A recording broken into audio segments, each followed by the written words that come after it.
Hello, hope you're having an amazing day wherever you are in this beautiful realm of ours. This wonderful matrix, the divine waters. I wanted to review this video that I am calling Beyond the Matrix, Beyond the Real. Freedom from the Matrix. And a message from the Galactics. This is from Magenta Pixie, her recent interview, lecture. She channels the Council of Nine, which are the Galactic Federation of Light. So let's begin. I'm going to mute myself here so we can check this video out. Enjoy, my friend.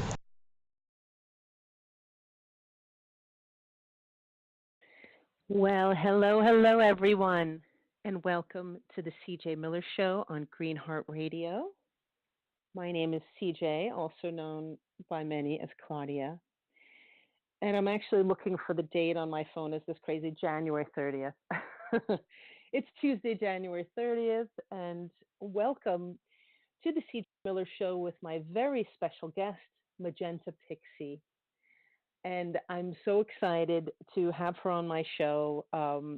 We have been trying to set this up. We almost had a show January 2nd, but Magenta was a little under the weather then, so we had to reschedule. But I think we've rescheduled for the perfect time because, as you might know, this is the time of tomorrow is going to be a blood moon. It's also going to be the blue moon, which is the second full moon of the month. And this is a very important time, and so it just couldn't be any better. So I just want to say thank you to all of our wonderful listeners for joining us today. I'm so excited about having a lot of new people listening to the show and all of Magenta's followers. So let me just get into a little bit for introducing Magenta Pixie to all of you. So in case you haven't heard of Magenta Pixie, I really suggest you check out her website, which is magentapixie.com. And let me tell you a little bit about her. So Magenta is a consciousness coach and intuitive consultant and a channel for the white-winged collective consciousness of nine. Magenta started channeling the white-winged collective consciousness way back in 1993. Although they weren't called the white-winged collective consciousness at that time, she knew that it was very important for her to start doing special things for the collective, even when she was getting messages. It's more than 20 years ago now. She knew that she had to do something very important to help humanity. And now is the time. So Magenta started doing her videos with her channelings back in 2008. And I have been a fan of hers since, I think, 2011, or maybe even earlier. I always loved listening to her videos on YouTube. Check her out on YouTube. She is awesome. Just to give you a little more information about Magenta, I'm going to check out what I have here. You know what was very interesting to me? So go to her website and check her out. If you're listening on the computer, you can even look at it while we're doing the show because she's got so much interesting stuff. But what I find very interesting is that, as you know, Magenta, as you might know, Magenta is from England. She lives in a place called New Forest, which I just think sounds so cool. And, you know, obviously with a name like Magenta Pixie, you imagine that she's somebody who's very comfortable with things like fairies and pixies and all the new age information. Well, definitely. And even from when she was a very little girl, Magenta was speaking to fairies and comfortable with the idea of pixies and wanting to access that other world. Well, she has become quite a bridge for us. And now, you can't go anywhere in the New Age community without finding out about Magenta Pixie. I feel like she's a superstar for our community. She's just wonderful. I have gotten so much from her in a feeling of that everything's okay, everything's going to work out. And I am so excited to have her here on the show with us today, and I'm sure we'll get into other information that I haven't covered yet about who she is and what Magenta is here to do for us. So without any further ado, I am going to welcome Magenta onto our show. So hold on a minute. Where are you? There you go. Sorry about that, Magenta. Okay. Hi, Magenta. Welcome to the CJ Miller Show. Oh, hi, Claudia. Thank you so much for inviting me. I haven't done a blog talk radio platform for a while, and I love it. It's my absolute favorite. I love blog talk, and what a lovely introduction. When you're talking about me, it doesn't sound like me, because I feel like such just, an ordinary everyday person, and I'm hearing all this stuff about me, and I'm like, wow, that's so nice. And I also agree with you that we chose the perfect day, the day before this fantastic full moon energy that we have tomorrow. And I was only thinking earlier, divine timing. I went down with flu at New Year, which is why I had to cancel our previous show. And so I think the divine timing is fully spot on, and we are supposed to be connecting today. Awesome. Well, yeah, it is a really exciting time. And, when we first had connected, Magenta, I just got an intuitive hit that I wanted to have you on my show. It was funny because we were both on the same show, which was Andrew Fisher's show, Reality, something. I can't even remember the name of his show, which is too bad. But he's got a really cool, Andrew Fisher. He used to be on Blog Talk, but he had both of us on his show, and he had you on right after me. And I think he interviewed you only because I kept talking about you in my interview, when he interviewed me, because I just feel like you and I are very much in alignment. And especially with accepting the polarity and the duality and not getting so focused on that. What I've always really appreciated in the way that you present your information is that as much as you are definitely a person of the light, and I consider you very much in 5D, you're not afraid to talk about the dark that exists and to look into it and to embrace that. And I just find that I feel so comfortable with the way you bring things up. It never brings me to a place of fear or worry. I always feel more relaxed when I listen to your information and the wonderful guides that you bring forth, the White Wing Collective Consciousness of 9. So I just want to say thank you. And, we're all here today. We're all so excited to have you with us. So I'm so happy that everything's working and the timing is perfect. So, since we don't have a lot of time, I would love to go more into your history, but I'm afraid that I want to make sure that we have enough time for our people to call into the show and ask you questions. So if you could give like a really short, I think people have asked you this before, can you give a really short biography of yourself for the show, which sounds sort of crazy because I know you have a lot of information to share, and you're not a child. You and I are about the same age. I have to say, you're born 1965. I'm 1967.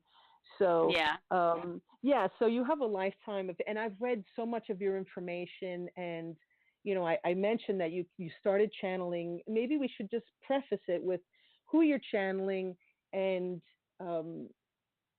for those who might not understand what the White Wing Collective Consciousness of 9 is there a way that you can describe that for our listeners?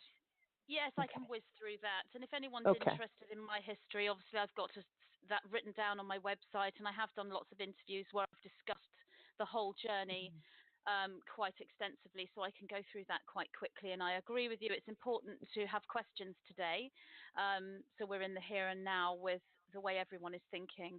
So very, very quickly, I went into a conscious channeling situation. I consciously decided that I would like to channel after reading a book. I mean, this isn't the beginning of the story. There were tons of synchronicities in my life leading me to that point right from childhood. But I got to this point in my life where I consciously decided this is what I want to do after reading this book. So I went through these exercises, which were meditations, and after a long period of time and much discovery and connecting with other beings, I finally made a connection with this beautiful, loving light being that was presented as, the spirit guide, the one true guide. And after a few weeks, not very long, of working in meditation, connecting with that guide, I then, most surprisingly, without intending for this, I expected my communication to be through meditation forever. And one day, I could communicate in the waking state, and it was a great shift within me. I didn't have to go into meditation anymore, so I found that this being, this light being that I was talking to, this spirit guide, was there with me while I was awake. I now know that this simply is a change in brain waves. When you go into meditation and you calm down and you're relaxed, you go into a different brainwave state, and the brain remembers this state, just like the muscles remember when you exercise. So after a while of communication in meditation, you will be able to do this in the waking state, and it simply means that your brain is able to go into a meditative or hypnotic state while you are fully awake. It's actually the divine right for every human being to be in this brainwave state. This is completely and utterly natural and normal for the human being, something that has been kept from us, but this is our true presentation as a human being. So to go forward very quickly, I worked with this light being for several years, and then around 2008, this being told me, he was from the 5th dimension, that he would be leaving me, and another guide would be coming in that was from the 6th dimension.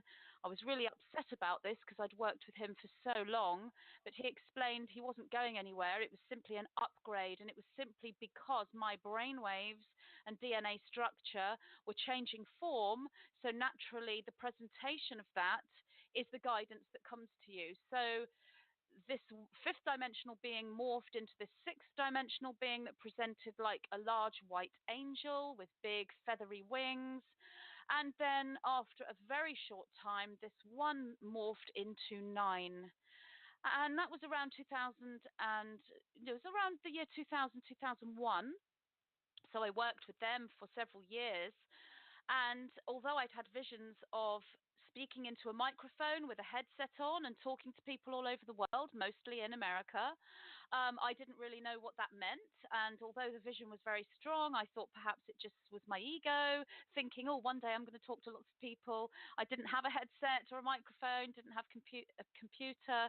This was when the visions first came. Obviously, I had the internet by 2008, but I'd sort of got to a point where I was really happy with my connection with the 9. They were there for me, and they were talking to me about everything. And everything I researched, I would talk to them. And I was given all this knowledge, and I didn't really put 2 and 2 together. I didn't really think I'm supposed to deliver this information to anyone else. I did in the beginning, but after so many years, I'd got so used to working on my own, and I'd got so used to keeping it quiet, keeping it hidden, not telling people what I do, not telling people that I channel in case they think I'm crazy. So I kind of kept it to myself, except for a very few people. And then in 2008, they said to me, it's time to go public. And this was a very profound conversation I had with them, sitting on my bed with a very clear connection. I said, go public? What do you mean? And they were saying it's time to tell everyone. And I'm like, you mean tell everyone that I talk to you and what you say? Yes. And I said, well, who do you want me to tell? Like everybody. And I said, you mean like a group somewhere? Or no, everybody. And I said, you mean, I don't understand. And they pointed to the internet. I thought, oh, I'm supposed to connect with a group on the internet. I still didn't realize I was supposed to talk to people about the 9. I thought I was looking for a group. I spent a couple of weeks looking around the internet for some spiritual groups. And that's when I stumbled across some videos by Risa 5 on YouTube. And he was doing all this amazing sort of stream of consciousness talking. I know he doesn't really like the word channeling, but that's how it seemed to me. And I just said to my partner, who was at that time really wanting to do some creative editing and upload videos to YouTube, which wasn't my thing. I wasn't really interested in YouTube at all. But I found Rice's stuff, and I said to my partner, if I did some of my channeling and spoke to the nine and recorded it, could you make a video for YouTube? He said, oh, yes, I'd love to. So I started my YouTube channel and started bringing the nine forward, doing some recording with this sort of cheap $1.99 microphone from Argos, and just sort of plucked this username out of the ether. Magenta, yeah, that's my pixie because I like the pixies. That will be my username. I really had no idea. I really didn't have any idea that I would have lots of people subscribe and that eventually, I would be talking all over the world in different ways and writing books. And I kind of knew deep down inside, but I didn't really know consciously. I followed the guidance of the nine, and that's the story, really. What a great story. I'm so happy that they told you to come public. And I know that must have been not an easy step to make. And I hear what you're saying about people thinking you're crazy. We just have to get over that, I guess, right?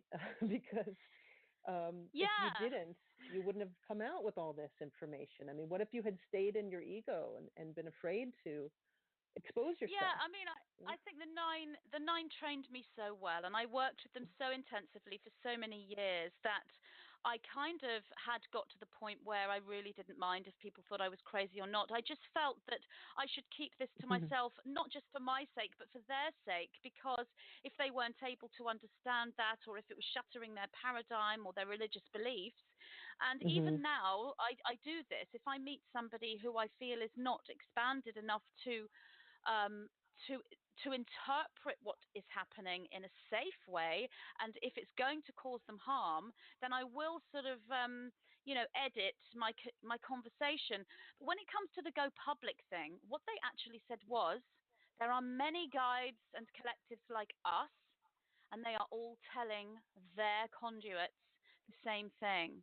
It's not just me. And they showed me, and I was overwhelmed when I saw just these millions and millions of people that were all being told the same thing. So I knew that there was an uprising of people going public with their stories all at the same time. And that gives you confidence, because it's not just you on your own amongst a load of people who are going to find what you're saying a shock. What it's really about is a connection and a collective coming together.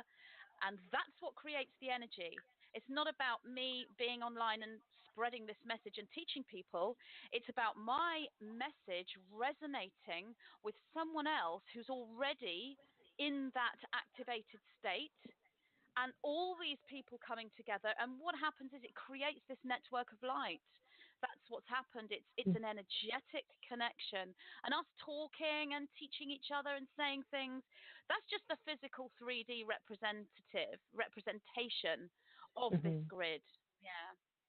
Beautiful.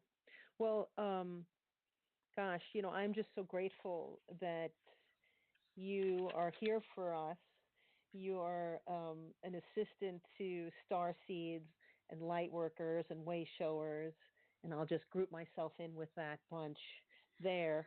I feel it's funny because I remember when my best friend Helene Lipson used to do all these shows with me. She passed away last year, but she is the one who I got into doing radio shows with, and I remember she had a similar issue. She's like, well, when we do the shows, we have to make sure that everybody can understand us.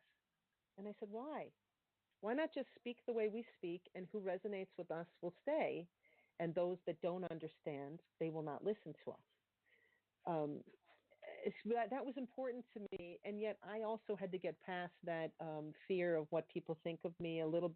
That's in my own thing of just not being afraid of what my old friends might think of me, and because we are here to, I think a lot of us, like you said, the nine were showing you how many people, millions of people were getting this call to go public.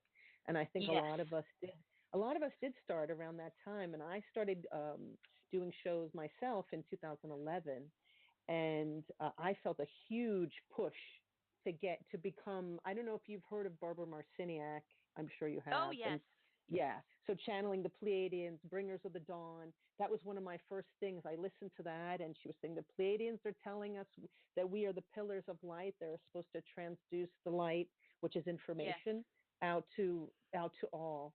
And we're all doing that, and it's so exciting to connect with someone like you. And I'm just so grateful that you're here, and I'm so super excited. And we have so many questions, and I want to make sure we have time to get to our listeners, to callers. We have a lot of people in the queue. So just to tell people, though, I want to say that you have hundreds of videos on YouTube. Do you know how many you have at this point? I think it's about 450, possibly. Wow. Don't keep track. Roughly around there. Yeah, I think. That's funny because I was going to say 500. You have about 500 videos. It could be 500. Mm-hmm. Yes, I've lost track. It's so many, and it's funny because I've listened to so many of yours, especially since I knew you were coming on my show. I've been listening to you every day, so it's such a pleasure to have you here with me live, and to know that my friends and I are here, and we're getting a lot from just the connection here with you. I wanted to ask, though, when you're doing an interview like we're doing right now, are your guides speaking with you, or we're just speaking with you right now, Magenta, or No, I always bring them in whenever I'm doing an interview or a talk or a one-to-one session with someone, or whenever I'm talking to somebody and they open up their energy and the communication is going into more of a spiritual connection, if you like, then they're there. Because you see, the 9 they're not just light beings from the 6th dimension or angels. What they actually are is my perception in the 3rd dimension. Obviously, we translate energy, and our brains are like decoders of higher energetic code. So in the 6th dimension, we have this realm of sacred geometry, which is our true form, if you like, in the most linear presentation. Obviously, our true form is pure energy and pure light, and we are source. But within the 6th dimension, there's this sacred geometry, which is like a building block or a mathematical code. It's a building block for form, and that can be people and ideas and things and places. It's a building blocks for form. It's a realm of pure thought shaped into this potential, and this 6th dimensional sacred geometric realm is the true us. So we could also call that, if you like, our true self, our true form, which we could call the aura, which is so much more than just swirling colors of energy around us. We can call it the matrix, the organic matrix.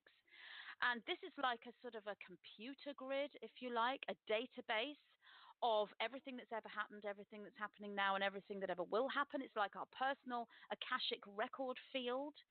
And that is a living thing. It is a living energetic. And it is us and the true us, but it is also outside of us. It's the part of us that is the subconscious, but going way beyond the subconscious into the superconscious.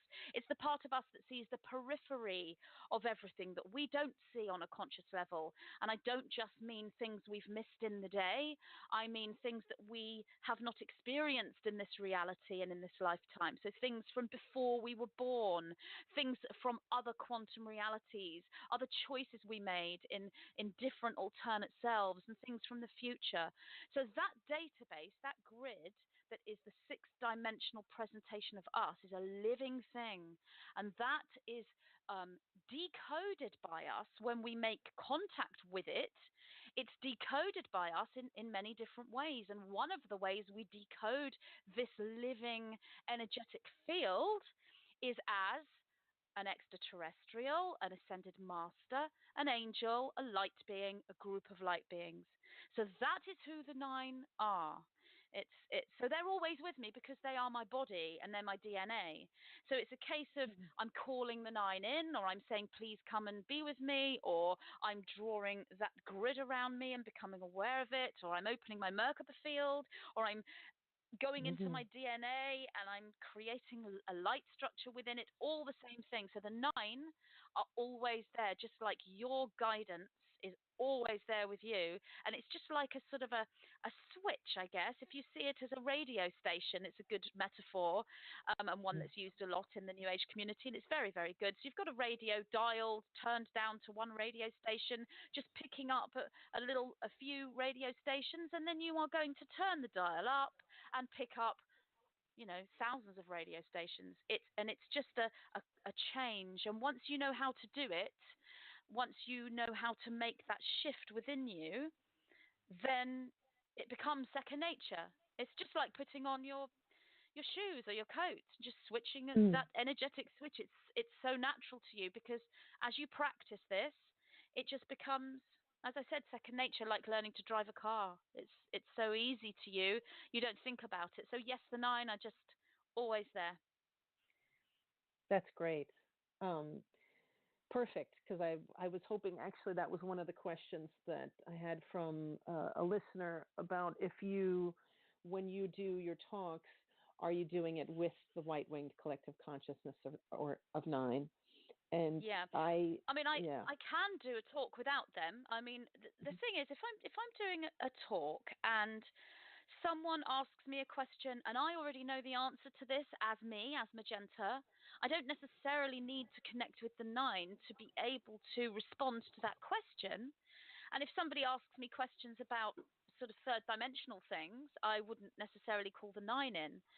But when I'm talking in this scenario with a group like now, I will automatically bring them in because already beforehand, I know that I'm going to be talking to you and you're going to be asking questions. And I know that other people will ask questions. And some of the questions, I as Magenta might not know the answer. So then I would go to the 9 and ask them. So I work with them. It's the 2 of us together, or the 10 of us, or however you want to see it. That's beautiful. Well, I'm so excited to have them all here with us today. So thank you to the 9 for being here. And, I'm sure that a lot of the people that are listening to the show have been tuning into your videos. Maybe they've even read your fantastic books, one of which I have, The Divine Architecture and the Starseed Template. Oh, lovely. Which is great. What's funny, though, I find that I would like for you to do an audio version of this book because I don't read that much. It's hard for me to actually look at a book and read. So I don't know why that is. I love reading, but I don't take the time to do it that much anymore. So whenever you come out with an audio version, I'm going to get that too. Yes, I've had so many requests for an audio version of both books, and it's on my to-do list. It really is. Well, you're doing so much stuff. I mean, I just want to say that one video, now this is my first question I'd like to get into today, about the 2 world split. Yes. So you did a great video. I think it was called the Silver Solstice series. That was the series that was basically transcribing, in a way, another video that you did, which is all around the solstice, which was... Yes, that's right. And so, that's what a lot of people have been asking. Actually, I've had several questions from different people, which I'm actually going to put all into the same question with myself. Although I have to tell you, my friend Scott asked a great question. My friend Jennifer and Belinda and Evelyn, these are all people that have given questions for the show. But I'm just going to put them all into one because initially I was going to call this show The 2 World Split and Beyond. And then a few weeks later, I thought I'd just call it Beyond Real because I didn't know what we would get into in this show. But so in this series, you're talking about the fact that now we are in the 3D and the 5D. And so I think a lot of people are questioning, how is it that we can be in the 5D and still feeling all this 3D stuff, all the struggles, all the, being connected to our partners who are really upset and having difficult times, or all the people who are upset about Trump or the world and all these things going on. So can you give us a little understanding of that, of where are we now? Where does the White Wing Collective Consciousness think that we are at this point? Right. Well, if you look at the third dimension and the fifth dimension, I mean, one metaphor is to look at two Earths next to each other, two different worlds, but a really good way of, sorry, I'm getting quite a lot of feedback here. Do you know why that might be?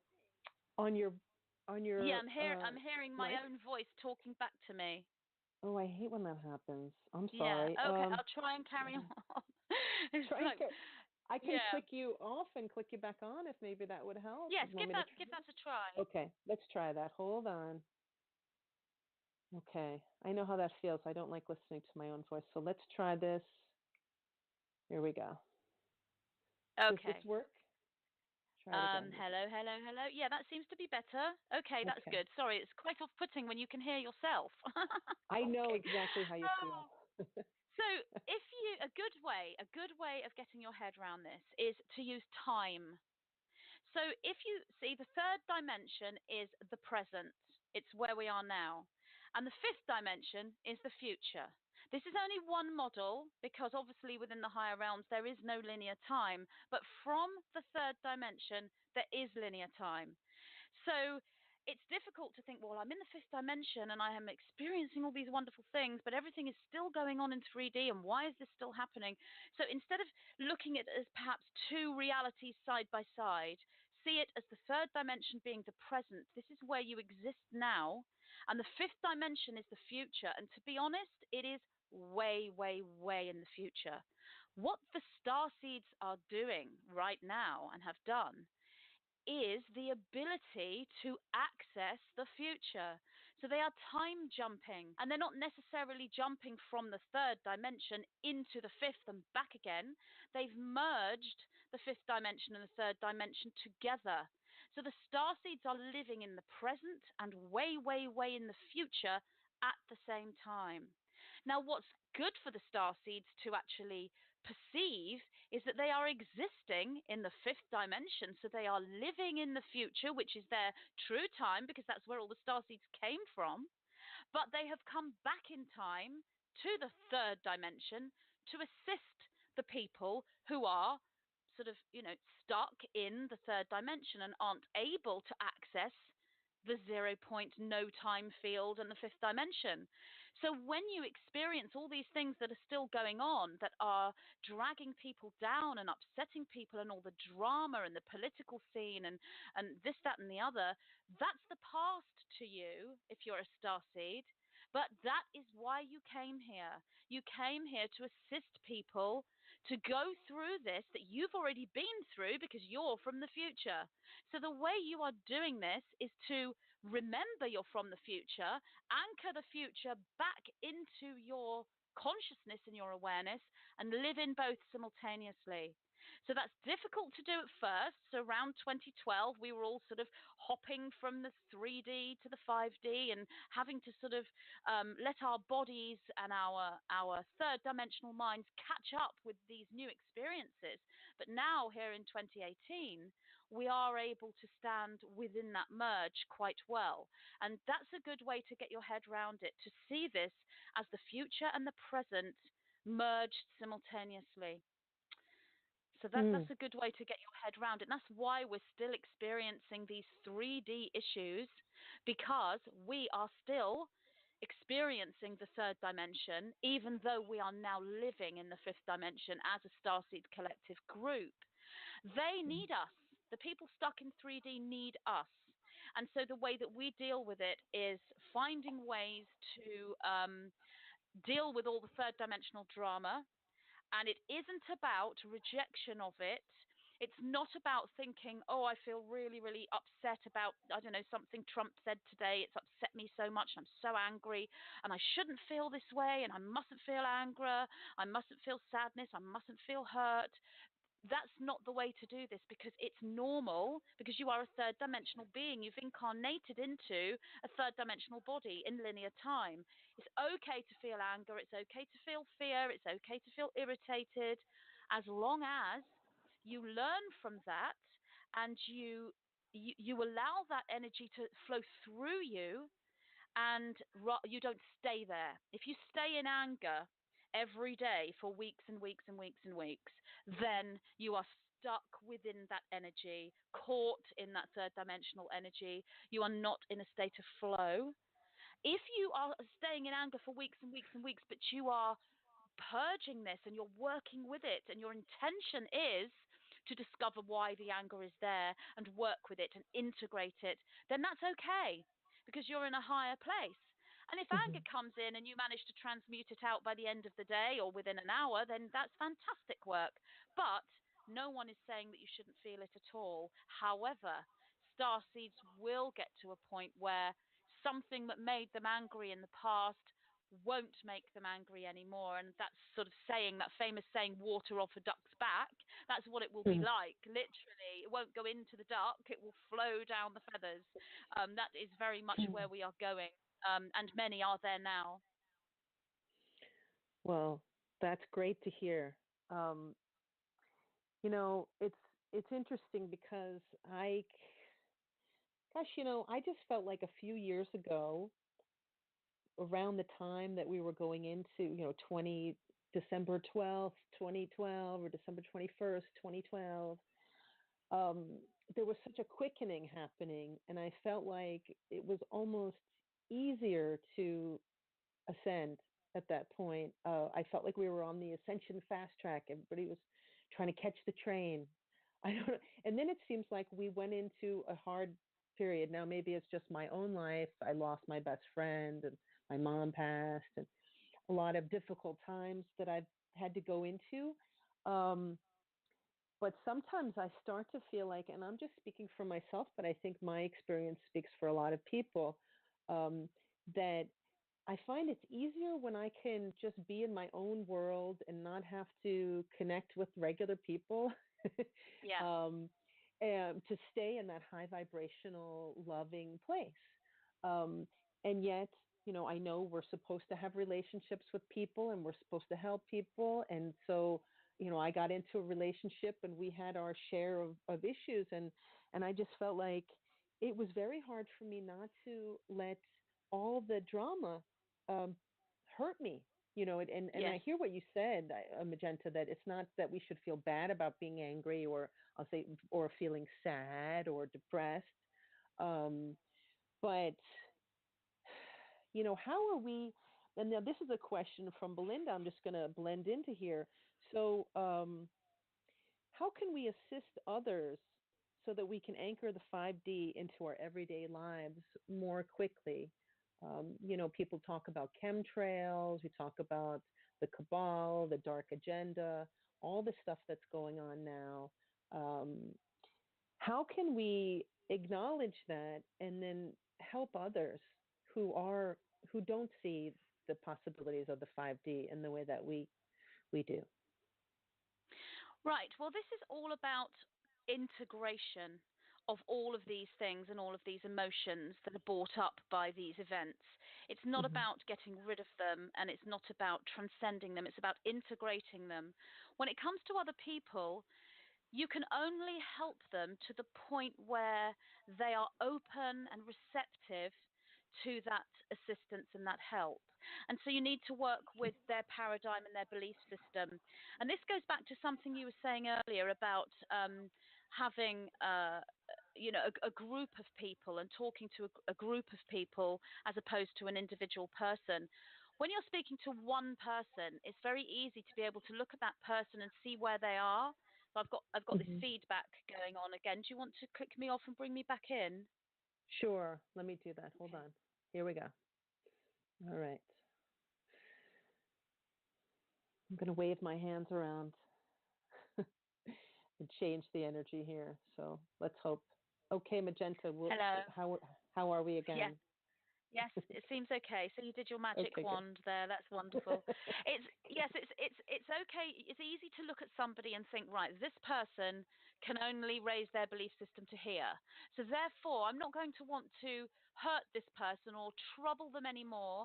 So I will help them to the point that they are able to be helped, and I will change my words and change the way that I'm thinking and edit my conversation in order to help them. When you are with a group, obviously you cannot do this. You've got a group of individuals, so you have to look at the group energy and think, well, these people can hear and handle what I'm saying and it's going to uplift them, but this small minority here are sort of way above and they're already sort of, understand far more than what I'm talking about. And then you've got this minority here who are really stuck in this and they're unable to understand what I'm talking about. You have to go with where this sort of majority energy is. Now, I'm talking here using a metaphor of speaking to a group on an interview or doing a public talk, but this is the same thing globally. So when you say, how can you help other people, it depends on the platform that you are using. So one-on-one is very easy. You would literally go with where that person is, use their belief systems and their understanding to assist them in the areas that they are confused. It's much easier to do this one-on-one. But if you're somebody who's wanting to help people in a group capacity, such as through books, radio, public talking, then you're going to have to go with the group energy, look at where the majority are, and there are going to be some individuals that aren't going to potentially get what you're saying and may potentially be made to feel worse, really, by listening to what you're saying. And how you would help that group when it comes to understanding how to deal with events in the third dimension, it's really, as I go back to, assisting them with integration. That's the number one. Integration of themselves, their own traumas, their own fears and worries. So it isn't about making them feel as though they're making a mistake and doing something bad. It's about validating where they are, because no one on this planet is in the wrong place. I know that we can be, star seeds that are moving through an ascension period, an ascension process, and we're in that fifth dimensional energy, and we can look at these people who are not there and think, oh, well, they're not ready and they're falling behind. But it's easy to judge that and put ourselves on the opposing polarity to them. We're expanded and you're not. But that isn't helpful, because the true reality is no one is in the wrong place. No one's doing anything wrong. Everyone is where they are, based on their own internal process and their own internal paradigm. So it's about validating that person. And once you have validated that person, then you can assist them to grow in different areas. And it isn't easy to do on a group level. So it's about integration, not making people get rid of their dark emotions and change their behaviors. Neither are you expecting them to embrace emotions and paradigms and belief systems that they're not ready to. It's very simple to say, just quit the fear and feel love. Open your heart and let love run through your heart chakra. A lot of people don't understand what that means. They're in pain. They feel anxiety. They don't know what you're talking about. They don't know how to do it. So you have to sort of find all different ways. And this is what the 9 do. They come through with so many different metaphors and stories and presentations, all kind of leading to the same thing. So the ultimate here, when you're trying to help someone, is integration. Whatever that may mean to you, is assisting others to be able to integrate the individual subjective experience and the outer macrocosmic objective experience in whatever way that you can. That's the key, integration. Definitely. I like that. I like that idea of integration, because then you really are going beyond the whole dualistic mindset where something's right or wrong, or this is bad, or I have to get rid of this, or and then this leads me to the question that our listener Scott brought up for me, and this is like, I know you talk about the matrix and the divine matrix, and I'm not sure if you've heard of the term inverted matrix, but as we would say, what we're living in now, the part of reality that we're living in that's just not really what our true nature is, that's what some people call the inverted matrix. So this is the question. What do you think of the inverted matrix? Would you agree that we're experiencing it, and at what point do we get out of it, or I'll say, would we transcend this inverted matrix? Yeah, absolutely. This goes back to the two worlds split, and to be honest, it's exactly the same thing from the Nine's perspective. It is just a different presentation of energy. I haven't heard the term inverted matrix, but I know what you mean. I would call that I don't really know what the dark matrix, I suppose. There's an organic matrix, an organic structure, and what that is this six-dimensional realm that I was talking about of sacred geometry, which is the building blocks of form.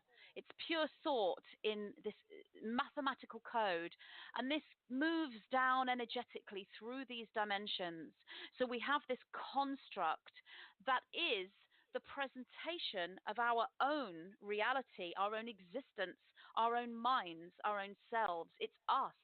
It's source and us simultaneously. It's an organic structure that enables us to be able to come into incarnation and experience the third dimension. And that is normal and natural and loving. And that is the true divine matrix or sacred matrix or whatever word you want to give it. It is us. It is beautiful and pure. And that is the angelic field. And that is the ascended masters. And that is the extraterrestrials of light. The inverted matrix, now what this is, or the false matrix, the dark matrix, the trapping system, this is an infiltration. And there are many ways to explain this. So going from a fourth dimensional perspective, this is an infiltration from fourth dimensional entities that wish to control what is occurring here within the third dimension on our planet Earth, because it is a rich source of sustenance for them, and more than sustenance. There are metaphoric jewels here, if you like, and this is not meant to be literal. These fourth dimensional entities are not here to mine diamonds. It's about the energetic structure and the DNA and the original code. It's all here within humanity and within Earth.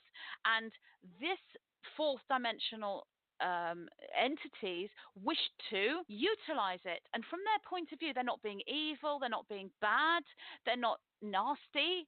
They are a life form that we may not understand, but they are a life form that is not like us. They don't have compassion. It doesn't make them wrong or terrible. It simply is that their experience of reality is a fourth dimensional one, and the energetic DNA structure that they have lacks the code for compassion. They are more scientific, if you like. They're more like artificial intelligence, although they are organic. And so they're simply wanting to consume what they need to consume to survive. They're simply wanting their food. So they are doing what they feel they have to do. It's very hard to understand this when we're standing from the point of view of the victim to them. And that's why we can't understand it when we're the victim to them. We need to rise above that victim-savior mentality and look in an objective sense at this being that's very difficult for us to understand. They're nothing like us as humans, but when you take the overview and the objective view, you see that they are simply doing what they are supposed to do, or what they feel they are supposed to do from the mindset that they have. So what they did was, and they're very advanced and very clever, they create this false matrix or inverted matrix. That then creates a situation on this planet that creates a trapping system for the life forms on this planet, and it goes beyond humanity, so that their energetic structure can no longer grow and expand and unfold, their energy leaks out. They stay within this sort of entrapped phase, this lower DNA structure, this reincarnational wheel and everything that goes with it, and their energetic frequency is given to these fourth dimensional entities. However, there's more to the story, and that is that there are other entities coming from other dimensions and other planetary systems that are very, very different, and some of them do have the code for compassion, and some of them have codes for such high frequency unconditional love that even we, us as starseeds that are embracing fifth dimensional reality, even we cannot understand them, because the love they experience is way beyond anything we could experience. But they love us so much, so they have a very different agenda for this planet. They want us to access this organic matrix. Then there is even more to the story, and this is so important to place within your awareness, because it will help you when you see evidence of that trapping system, and you see evidence that we are controlled as a species. It will help you to be able to expand beyond that and see the truth, and that is, in the true reality, there is one energetic soul. And yes, we're experiencing all these different planetary systems and realities and dimensions and different expressions of DNA, human being the main template, and that comes and presents in so many different ways. But in the true reality, there's this one entity, one source, and this source is able to polarize itself, separate itself. And so when you're looking at polarity, the polarization of this original source would polarize into these two polarities. Let's call these polarities positive and negative, because that's the nearest one can get. And so in order to incarnate into a third dimensional reality and become an individualized soul, one has to integrate and become individualized. So you become a soul in your own right, and then you go back up this frequency chain and stand next to that one soul, that one source, with as much knowledge and understanding as that source has, because the source and the integrated soul that you are the same being. You're simply living source's journey in this third dimensional sense. So when you are that, when you know that is you, you are this positive and negative. And from that perspective, you decided that you would incarnate into a third dimensional reality where you could experience choice and free will. And the only way that you could experience choice and free will would be to be presented with the positive and the negative, so that you could integrate the two. So what I'm saying is, going beyond the story, it was you, whoever the you is that's listening to this, it was you who decided the whole thing, because you are the only soul. So you decided to create the organic matrix so that you could incarnate. You decided to create the inverted matrix so that you could experience the negative polarity. So, but you can't just go there. If you just go there and think, well, I designed all this and everything beyond me is an illusion, then you lose your grip on reality. And your grip on reality is, yes, this is a controlled planet. Yes, there's an inverted matrix, and we need to do something about it, because Earth, Gaia, the spirit that is Gaia, has chosen now to move beyond this level of polarity. So we don't need this inverted matrix anymore to show us this negative polarity, so that we can make choice and free will and integrate.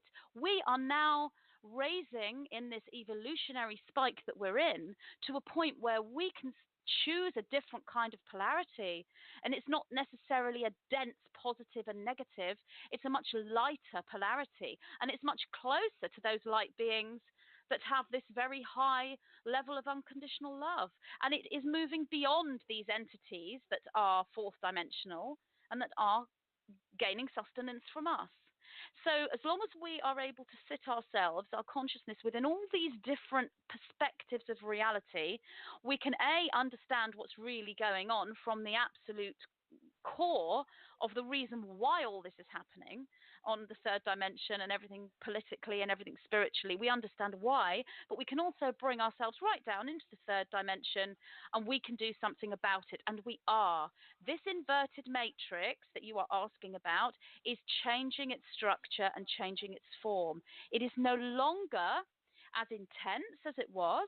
It is not able to hold the trapping formation that it did, and these fourth dimensional entities are no longer gaining the level of sustenance from us that they were. And all of this has been very much occurring in the sort of core idea, the original manifestation around the 21st of December 2012 point. Then we go into this 4-year sort of loop of 2013, 2014, 2015, and 2016, where we're integrating all those manifestations from 2012. And then in 2017, those manifestations were becoming actual, which is why the third dimension looks so chaotic right now. Now we're in 2018. There's a new energy for us as starseeds, and this is very much about understanding all of this and being able to experience the freedom of the true organic matrix while still working to continue to dismantle and change and dissolve this inverted matrix. So I know I went on a bit there, but I hope that's kind of made sense to your question, because that's really responded to the two-world split and the inverted matrix question, because it is the same thing. The two-world split is the inverted matrix and the organic matrix, which is 3D and 5D. But the matrix, the inverted matrix and the organic matrix, are more multidimensional structures, and we see the evidence of how they manifest here in 3D, which is why 3D contains beauty and love and compassion and light, and it also contains a lot of darkness and corruption, greed, and everything else. That's why both is here. Well, a beautiful answer, and you ended up answering other parts of the same question that Scott had, so that's just perfect. Oh, that's good. You guys, I would think, yeah, I love talking to psychic people because they know exactly where to go. So, so that was just great. And so it sounds like what you're saying, though, is that we are basically integrating all of these parts, either individually or collectively. Then the duality, in a sense, are we transcending the duality? You know what I'm saying? Well, like, is it sort of, yeah. Sorry. We're transcending duality in the sense that we are changing the structure of duality to a trinity. So we are transcending a dualistic polarity into a trinity or a trine polarity, which is the higher connection. And that's the same thing as reconstructing the DNA template. So it's not transcendence in the sense of I don't want anything to do with duality anymore. I am fully whole. I'm rejecting duality. I want nothing to do with it. We're not transcending it in that way, because we need to have something to do with it in order to integrate it. But we're transcending it because we're moving into this trinity or trine, which is the connection with the higher aspect. So the dualistic aspects of us, A and B, are now forming C.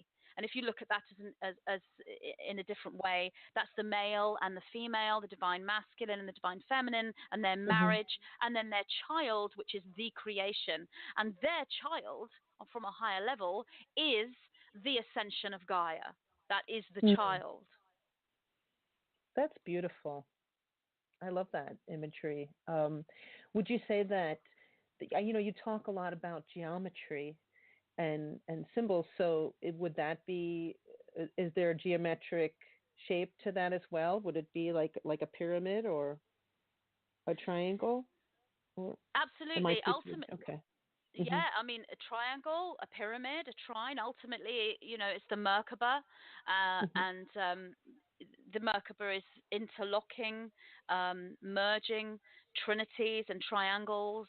If you go and just research sacred geometry, I mean, it's a fantastic tool for activation and awakening, because you don't have to understand it. You don't have to look at a geometric structure like, say, let's just take the Kabbalah or Metatron's cube. You know, you don't need to look at it and think, oh yeah, I understand what this means. I know what this sphere is, and that relates to this part of me. No, you just look and you open your heart and you just connect, and then you'll think, I know this structure, and it's me. It's me. It's special to me, and it's special to my DNA. And then you also know this is a structure that's a key to unlock the secrets to everything.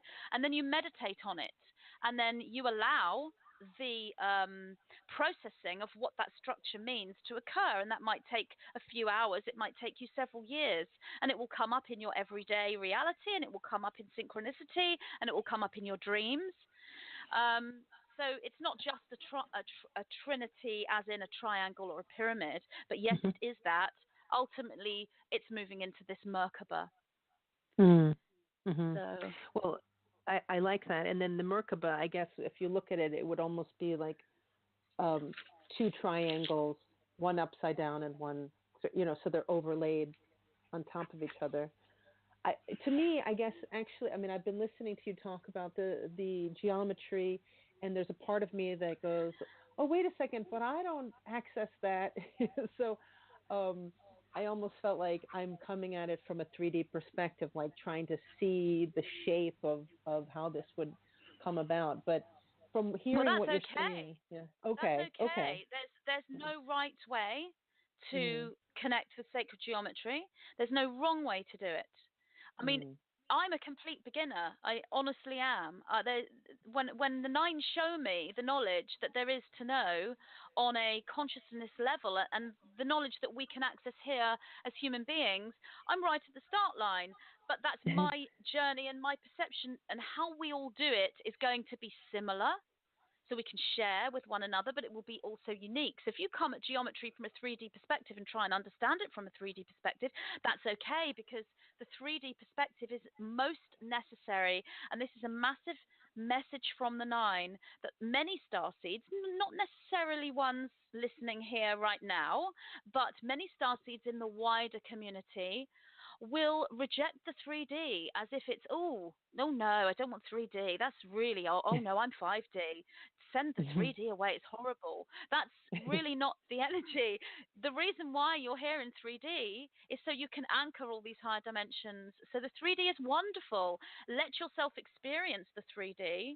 And I also agree that the 3D right now is absolutely traumatic and horrific for some people, and for a lot of people. I understand that too. So there's not just one perspective here, but as a starseed, you will be able to access the beauty of 3D, and it's huge and wonderful, which is why these fourth dimensional entities wanted to create the inverted matrix in the first place, because there's so much richness here energetically. And it's not just here on Earth and throughout humanity, it's in you. It's in every single human being. So you make the choice. Do you give your energetic frequency to a hungry little 4D entity that needs it? Or do you think, well, hold on a minute, I want this energy for me? It's no different to when people keep asking you to do them favors, and you'll help your daughter and your friend and your mum and your stepbrother or whatever, and then by sort of 10 o'clock at night you are exhausted, and then somebody else wants more of you. That's exactly the same thing as you giving your energy to these 4D entities. It's the same thing. You come to the point where you have to create boundaries. So as you create boundaries with the people around you on 3D, you're simultaneously creating boundaries with these entities in 4D. You're saying, no, I can't help you. It's 10 o'clock at night. I'm so tired. I've been on the go all day. But I tell you what, I'll help you on Thursday at 2 o'clock. That's your boundary. And you're saying the same to those 4D entities. You know what? You've eaten too much of us. You've consumed too much energy. We need it for our ascension now. We need it to go back to the organic matrix, because that's our path. So bless you all, but sending you love, but this is what we're going to do. Humanity is taking a stand. Humanity is becoming sovereign. The starseeds are in the front line of this movement, and this is what we are going to do. It's the same thing. I love that. That's perfect. You're bringing up all these exciting topics, and I want to go down so many roads with you, and yet I have to be conscious of the 3D time that we're in right now. So yeah. So I'm not going to go down some of the roads that I would like to go down with you. Like, I would love to ask, what exactly are those entities in the 4D? Because I think that's too big of a question. But wow, that's a massive question. I mean, I can go there for you, but it is a big question. I think it is. I think it might lead us off topic because, well, you know. I tell you what I could say. One thing that's important to know is they are us. Okay, so obviously that's not the only answer, because on another level they're not us at all. They are completely the opposite from us. So in order to answer that question very, very quickly, and then you can go away and think about what that means and how that might manifest, but they are us, for all things are. And they are offering a polarity so that we can experience free will. That's another way of looking at it. But obviously that question alone, what are the 4D entities? I mean, I could talk about that the whole show, but I will come back and do another one if you like. I mean, I'll come back and do another show and do more talking. Yay! Oh, that's so good. I'm so excited. That would be awesome. So let's do that another time. You will come back and we can go into some of these deeper issues, which are fascinating. And because I want to give time for questions, but I have one more question I'm going to take from my friends before we start taking callers. And so let me just look.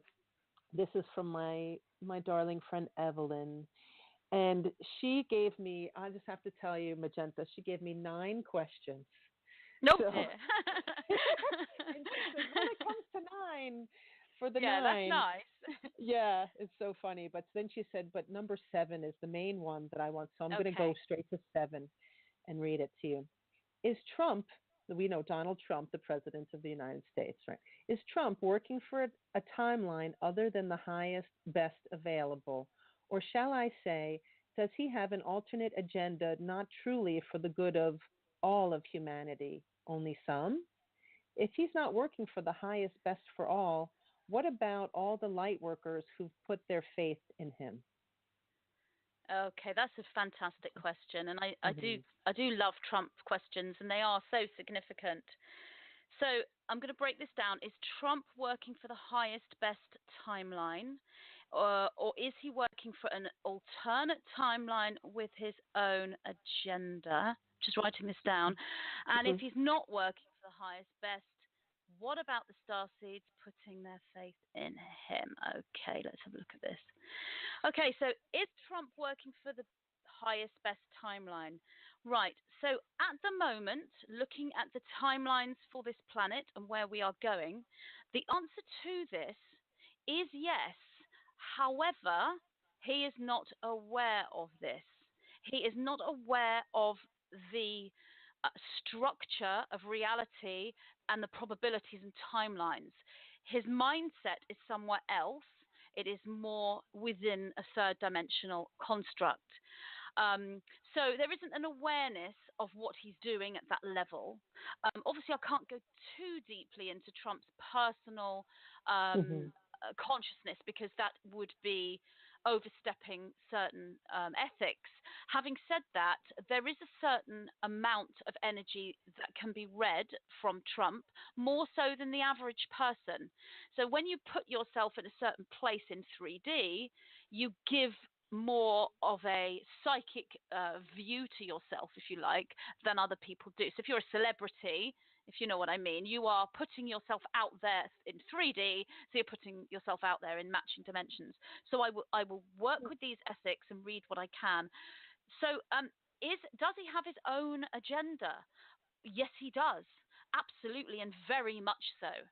Now, but that own agenda, luckily, or is it orchestrated, or both, that own agenda is perfect for the highest, best timeline. That's why he doesn't know about the timeline, because if he knew about the timeline, it would take his focus away from his own agenda. He's very subjective, but he needs to be, because of the situation he is in. If he moves out of his own agenda, then there could be problems, because he could be influenced. And at the moment, he is not truly influenceable, if that's even a word, if you know what I mean. His own agenda being number one is imperative for him to do the job. So is his own agenda potentially creating another timeline that's not for our best interests? I would say yes, but let me go further into that. The only way that Trump is potentially creating a timeline that's not in our best interests is if he is influenced by individuals from the service to self dark structure that are presenting to him as light, and he's putting his faith in them. Now that is happening because, you see, Trump acts and works like a businessman. So he's running America as if it's his business and his project, which is why he needs to be in his own agenda. His own agenda is, I'm a businessman and this is what I do, which is why he comes across as quite egotistical sometimes. He says things like, I'm very clever and I'm a stable genius. That's wonderful. We need you to be this. We need you to be a little bit narcissistic, if you like. A mild narcissism is a good quality for him to have, not as a person necessarily, but absolutely for a president in Earth in 2008 in a third dimensional planet that is hijacked within a inverted matrix. If we had no inverted matrix here, Trump would not be an ideal president. He would not have the character, and he wouldn't ever get to presidency. But because we do have an inverted matrix, Trump is absolutely 100% the right person. The only way he could take us down a timeline that's not best for humanity is if he listens to influences from this dark structure that is known as the cabal, the globalists, the deep state, whatever you want to call them. If they sort of disguise themselves as light and honest and trustworthy, and Trump falls for that and trusts them, then he may create a policy of some kind that would move away from the ascension agenda into the New World Order agenda. But this isn't happening. It could do. That's why I'm answering the question, because I'm going into all the different areas that could occur. So I'm looking at possibility. But when it comes to probability, there are these other individuals around him that are fully working for the highest timeline. Now, they have a different agenda because they're not necessarily star seeds. They are, but in their own consciousness, they're not necessarily star seeds or light workers. They'd probably think that's new age mumbo jumbo, and they wouldn't even want to entertain that kind of terminology. But they're still star seeds. They're still light workers. Some of them may have been darker individuals, dark workers, if you like, in the past, and have changed and moved away from that structure, and they're now moving into the light. And these individuals are around Trump. So whatever advice he's getting coming in from the service to self structure, it's being counteracted by genuine individuals that are working for the ascension timeline, who may or may not be aware of that as well, because everything's occurring within the 3D. Then we're looking at other dimensions around Trump. So we're looking at synchronicity, and it is unbelievably powerful. The reason why it's unbelievably powerful around Trump is because there's this huge group of starseeds who are so aware of the situation, just like I'm explaining it to you now. If they were to hear me speak, they would say, yes, Magenta, because they can see it too. And all of those people are consciously, and some unconsciously, but mostly consciously, sending energy and support and trust to Trump and the mission he's on, which is creating powerful synchronicity. So what's actually happening is, and it's actually quite funny when you look at it, you have these service to self individuals disguising themselves as honest people who want to support Trump, and some kind of synchronistic event will occur and they fall flat on their face and Trump sees right through them. So that's kind of what's happening. So the answer to the question is yes, he is working for the highest, best timeline. And this other question, what would happen to the starseeds putting their faith in him? That is not in the trajectory of the most probable timeline right now. What the star seeds, the ones putting their faith in Trump, are understanding that it's not Trump they're putting their faith in, it's the ascension timeline. That's where they're putting their faith. And Trump is just one tiny piece of the jigsaw. It seems massive, and it is massive in the third dimension because he's the president of the United States, which is the central core to the ascension process. It is the new Atlantis. It's where the energy is so much quicker and faster. Yet, when you look with the overview, it's a tiny, tiny piece. And all the star seeds are just as significant as Trump is, even if you've never heard of them. Presidency means nothing within that higher energy. Everyone's role is equal. So those star seeds are not putting their faith in Trump. They're putting their faith in the ascension timeline. And a great majority are aware of this. Those that are not are still aware to some level, and they're in the process of working all this out. But I would add, when it comes to this, there's a lot of emotion, deep, deep emotion from everybody, because the whole Trump thing is drawing up the shadow from everywhere. So what I would say to you is, take on board what I'm saying, but you don't have to take it as truth. Only listen to what your heart tells you. And if your heart's telling you something different, then explore that as well. It's important that you don't listen to someone else and take what they are saying. All I'm showing you here is the energetic field that I'm able to see and work with through the training with the 9. But your training is more important to you than mine is. So that would be my answer. Well, that's a brilliant answer. Or should I say answer? I love your accent, I have to say. That I'm in love with your accent. I love the way you speak. Thank you. I love the American accent. Oh, good. It's a nice mutual admiration that we can have together. Yes. That just makes me feel really good about Trump. I'm actually one of those people who's very neutral. I prefer not to talk too much about politics. But ever since Trump has come into presidency, it has surfaced on my show quite a few times. And I do feel that he is certainly playing a role for us. And I really like the way that you encapsulated it. And I think that's just perfect. And it's good to be neutral. Yeah. It's good to be neutral. There's no there's nothing wrong or bad about being neutral. That is a good place, and I too wanted to be there when I first experienced the election and everything.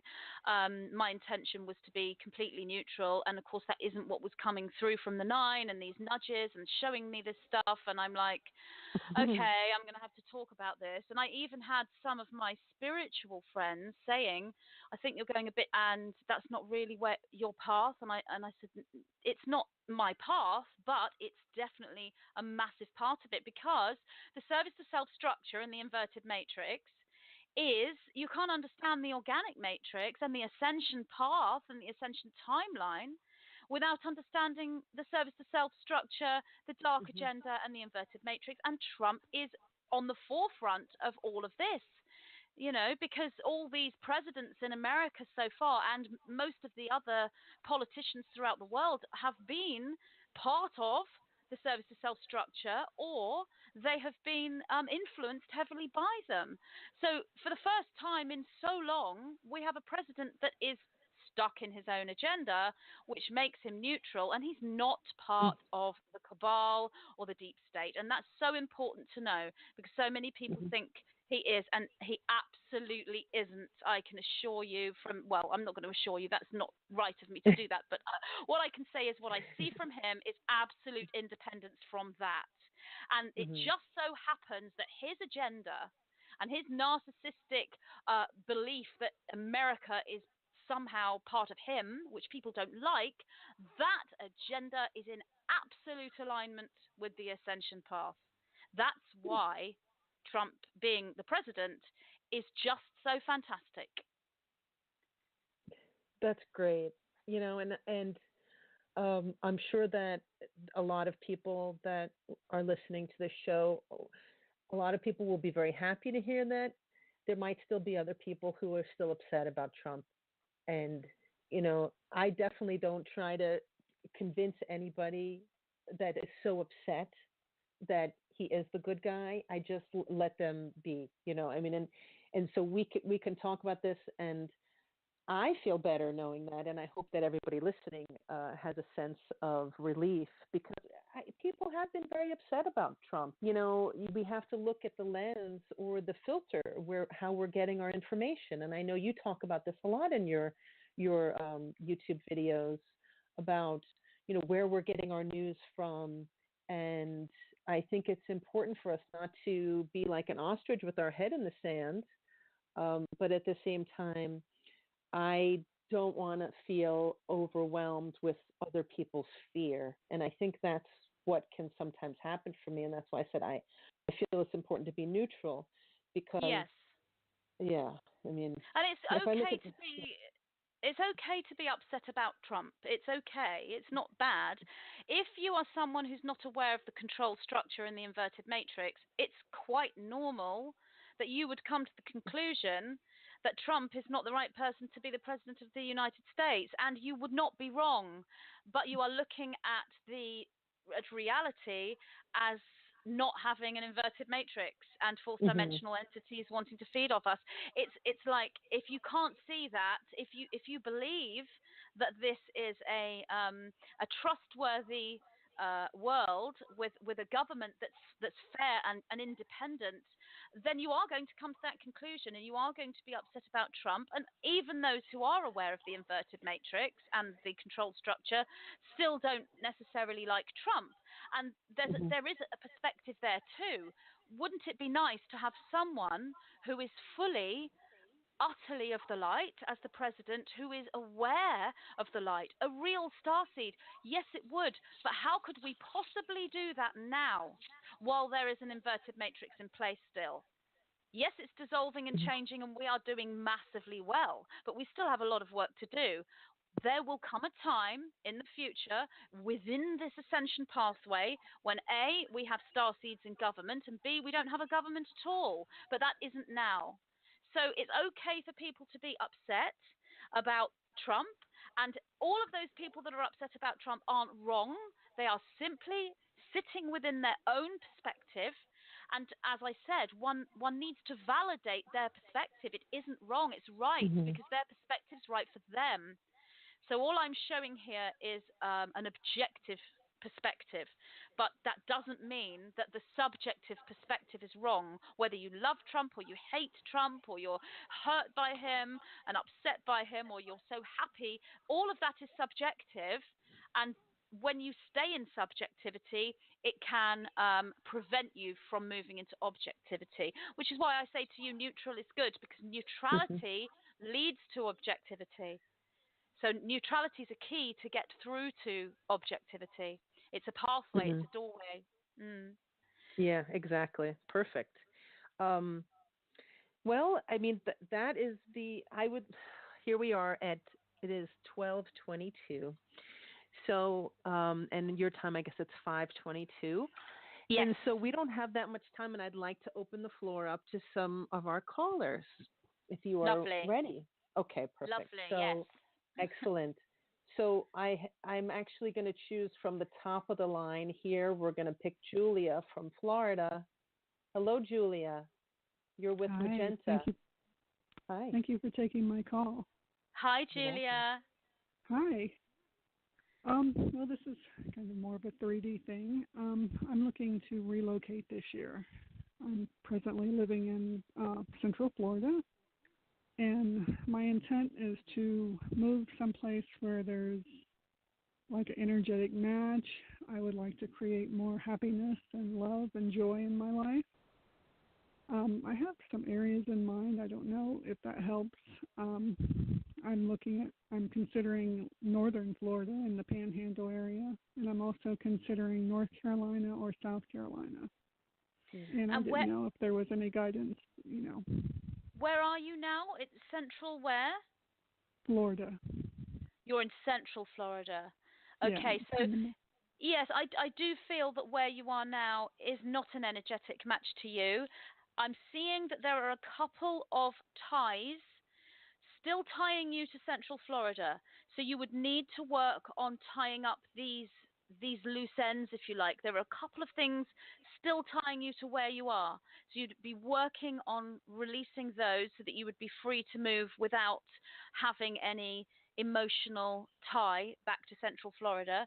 I do see you moving. I think it is very, very set within the timelines that you will move. Well, nothing's ever set until it happens, but there's a high probability of you moving.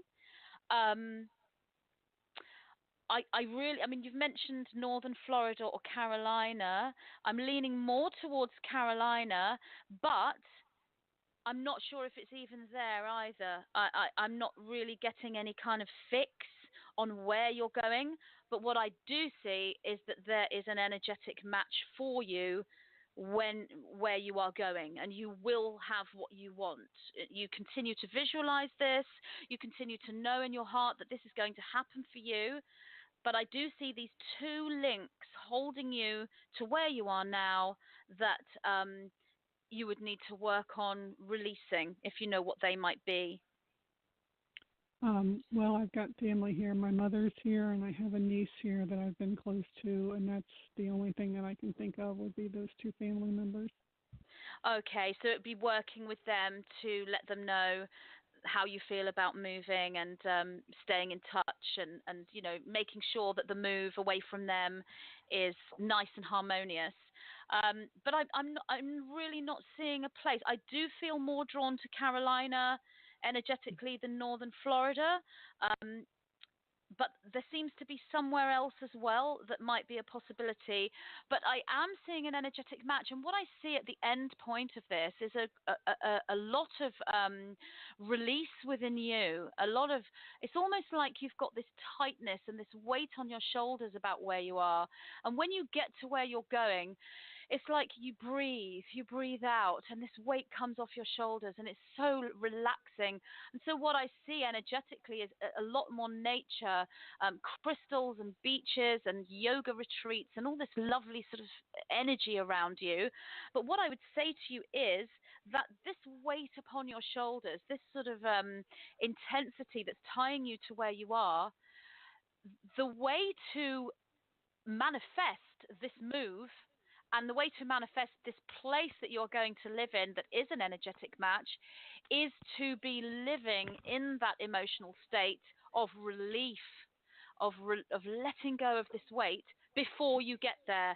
And I feel it's tied up with these two links. So if you feel that's your mother and your niece or family, I feel it might be related to something like purging a family issue and or dealing with it in some way, or some kind of working with family to get this release occurring. So I'm feeling you breathe out and think, oh, thank goodness. Oh, that's lovely. This do you know what I mean? This relief. Yes, that's exactly Once you what feel once you feel that relief before you go, the relief you feel is the key to manifesting where you're going. And then it will happen. Wonderful. That sounds so nice. That's exactly important. Thank you for thank calling you so in. much. Thank you, Julia. Lots of love. Much love to you, Julia. Thank you. Well, what a sweetheart you are, Magenta. That was a lovely reading. Bless. You know, it's funny because I do a lot of shows where my friend Matthew Bueno comes on and he does readings, and my friend Helene Lipson was a psychic, and so I have a lot of shows where we do readings. So I think a lot of times people call in and they still want readings. So thank you for. I think that was. Yeah. I felt relief. That's okay. I felt relief. Yeah, I did feel relief in listening to that as well. But now we're going to go on to. It's the same thing as questions. With questions, you're reading an energetic structure in front of you, and with a reading, you're reading a person and their life. It's the same thing. That's true. To me. And and I agree. And actually, you know, her topic of feeling like we need to move, a lot of us are going through that and have been going through that and have been trying to follow our intuition with when is the time to make a shift. And so that was great. Now I'm going to take another caller. Her name is Jennifer, she actually has a radio show on my channel, Jennifer of the Cosmic Jungle. So we're going to take her next. So here we go. Okay. So Jennifer of the Cosmic Jungle, you're on with Magenta Pixie. Hello, Claudia, and hello, Magenta Pixie. Hello, Jennifer. I wanted to, I mean, I have probably 1,500,000 questions, but I just wanted to say first that one of the things that I find with you, I've been listening to you for probably at least 4 years now. It's been a while, and I was so happy to find you because what I find happens with you is that when I'm always getting downloads and all these whirlwinds of information, and it's constant. And so when I have these things that I'm questioning inside my head and I'm saying, you know, I wonder about this and I wonder about that, geez, I'm feeling this and that. And then I go and I listen to you and you like always hit the topic that is in my consciousness at the time. And sometimes it like literally blows me away. Sometimes brings tears to my eyes. And I'm like, how does she know what I'm thinking? How does she possibly know that that's exactly, you know, I needed a reaffirmation maybe or something like that. And you just always are right on topic with me. So I just wanted to let you know I really appreciate that. And through the years, I've thought so many times about writing to you and telling you things because I'm constantly getting my mind blown by your information. So so I wanted to tell you thank you so much for that. And it's very exciting to speak with you. Wow, that's lovely to hear. I do have a lot of emails, people telling me the same thing, actually. And what it is this is your meaningful subjective experience working. This is your synchronicity. And when you place your energy into something, so it can be a book, a person, an event, a television program even, you will find that your focus goes there. Therefore, that will become part of your synchronicity. I used to do it with Star Trek. It was the old series. When I rewatched the old series back in 2006, I think, I decided to rewatch the old series. And before Star Trek came on, I would sit there and think, right, this is what I want to know. And I would formulate my question or my topic in my mind, and I would know that this episode of Star Trek had the answer. And I tell you without fail every single time, the answer would be in the program. So you're doing the same thing, but connected to my work, my videos, my books, and because you and I have a matching energetic. We are very similar energetically, so that's why. So lovely for you to share that. Oh. Yes, I feel like, she's my sister from the other side of the world. Absolutely. Soul sisters, absolutely. There's such a fantastic, loving family amongst the starseeds, and it's really beautiful when you connect with someone that you know is part of that. And there's so many of us. There's millions of us. It's fantastic. Mm-hmm. Yeah. And I'm one of those people that you're speaking of with the Trump situation, so I was really happy to hear you talk about him today. I knew Trump was going to win the election, and I only knew it because I knew Hillary wasn't going to. It wasn't because I knew a whole lot about Trump at the time, but I knew a whole lot about Hillary, and I said, well, the timeline that I feel that I'm on, I don't think that, you know, she can win, because if she does, then something's gone terribly wrong. And so when he won, I wasn't surprised, and I was excited. He's definitely, I've loved him because he is very courageous. We needed a very courageous, strong, egotistical type of a person to be able to stand in their shoes and take this on. And I knew that. And so I'm happy. And I always tell everybody to stop worrying so much about it, because if you put whatever your energy you put into Trump is the energy you're going to get back out of him. So I really appreciate that and do see this on another level. So I also wanted to bring up maybe a little bit of a question on fractals, which went with something that you say, because I always, when I have questions, I always focus on the fractal of everything so that I can understand it from a different perspective. And one thing I came across recently was that, you know, a lot of people now no longer want to eat animals. They don't want to be involved in the slaughtering of animals on the planet and want to step back from that. Myself, as one of them for the last few years, really stepping back from all of that and seeing it from a different perspective. And then Marina Jacobi said something the other day that really struck me, that what I was so sure that she was very correct, was that, we've got these different levels of people, different levels of consciousness. And here you've got people that, that will go, to the store and eat these meats and eat all of this and unconsciously not even think about, like, where they came from or what's going on. And then they're also the ones that complain about, well, they're trying to kill us, they're spraying us, and so they're kind of like mixed. They're saying these people are trying to kill us, yet they're killing another level of consciousness themselves, and so they're not able to see the fractal situation of their behavior.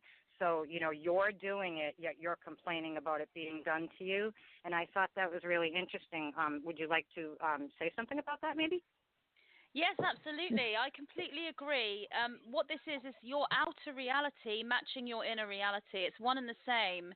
So absolutely, if you're unconsciously eating meat and eating animals that have been through pain and have been slaughtered in pain and lived in fear, and then you are feeling similar and you're likening that to what's going on in the reality, what's going on with the control structure, etc., etc., it's all one. Everything you take in, everything matches. Everything is a match. And the fractal is the pattern of reality. The fractal is how reality is set up. That is really, when you're seeing fractals, you are seeing that grid. It's not exactly formed in sacred geometry. Sacred geometry is more the presentation of the intelligence and the form and the thought that becomes form. But the fractal is kind of like the pattern. In a way, you could say that the geometry and the fractal are two sides of the same coin. The fractals are the way things evolve and what they can move into, and the probability field and all the different possibilities that can occur. So I agree with what you said, this person said to you. I absolutely agree completely with what she's saying. And it's true that many, many people are getting to the point where they can't eat other animals or animal products because they're feeling it is a product of another living creature. They're getting lighter and lighter in energy, and obviously consuming other animals does sort of link you to the third dimension. But having said that, there are some starseeds who are consciously eating an animal, and you know what? It is okay to do that. It's not about not eating animal products. It's about how you do this. How conscious are you? If you are trying to find animal products from animals that have been raised ethically as possible and have been slaughtered as ethically as possible, it's difficult, but if you can do this and then you thank the animal, that's not an excuse to be able to eat meat and sit there and say thank you to the animal, now I can eat it because I've transmuted it, because I know people who do that. I'm talking about genuine connection with that animal, genuine gratitude. So there are people who are able to do this. Having said that, the majority of starseeds in an awakening state, once they move into that higher frequency of light, they are being led to reduce animal products, because that's the energetic match to the whole inner subjectivity. And you would see another animal as your friend. You know, somebody said to me, why don't you eat animal products? And I said, well, they're my friends. I don't want to eat my friends. I love them. It's no different to me. You know, eating people will eat beef, cows, or pork, pigs, but they wouldn't think of eating a dog because they've got a pet dog. But that's because their subjective reality is, well, I love my dog. I couldn't possibly eat my dog, but a cow and a pig are farm animals. So they're raised to eat because of the way that they've been raised, the brainwashing that occurs within the system. It's the same with dairy products. It's like it's okay to drink the milk from a cow, but you don't drink the milk from a chimpanzee or a zebra. well, why not? It's no different. So once people's subjective reality changes and they move into this higher paradigm, then they start to see cows and pigs and chickens, just like dogs and cats. They're all your friends, you know. So things start to change. Having said that, though, there are cases where there may be individuals who have a very plant-based vegan philosophy, who, for whatever reason, need to still eat animal products for a while they are transitioning into some kind of physical change. You know, our physical bodies are catching up with our light bodies, if you like. So it's not wrong. There's no judgment wherever anyone is, but it's about being conscious. That's the issue. Are you unconsciously just eating food and shoveling it in your mouth without thinking where it comes from or how it relates to your belief system and your actual experience? That's unconscious eating. It's all about being conscious and allowing that inner reality to match the outer reality and seeing the fractals, as you say. That's the important thing. Oh, thank you so much for touching on that. And two things I'd like to leave you with, if you might comment on them, because I know other people would like to get some questions in.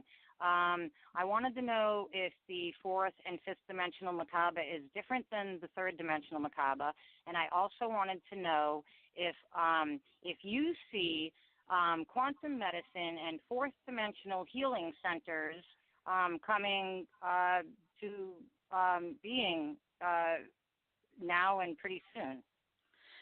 The answer is yes to both of those questions. The fifth dimension, fourth dimensional Merkaba, and third are different. They're different structures. They shift and change in accordance to the energetic. They open up more, so they become more quantum. And the presentation of that Merkaba will reflect that quantum change. So you're looking at, say, the flower of life, if you like. That's still a manifestation of the Merkaba. That they are all intertwined together. And so as you go up the dimensions or forward into the dimensions, these Merkaba shapes change. Quantum medicine and 4D healing, absolutely. I mean, there is a movement to restrict them.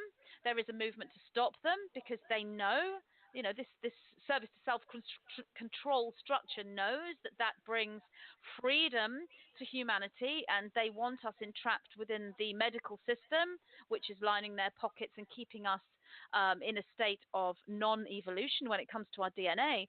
But that structure, that service to self structure, no matter how much it tries, it cannot compete with organic synchronicity. The quantum medicine and the 4D healing is the medicine that is in alignment with the organic matrix, not the inverted matrix. Therefore, it will thrive and shall become more and more so from now on, ever increasing with more and more awareness. And the more awareness there is, the more call there is for that kind of healing, the more it will come out. So yes to both questions. Oh, yay. Thank you so much, Magenta. I love you so much, and thank you so much for everything that you're doing for all of us. Thank you, Jennifer. Nice to connect with you. Same here. Thank you, CJ.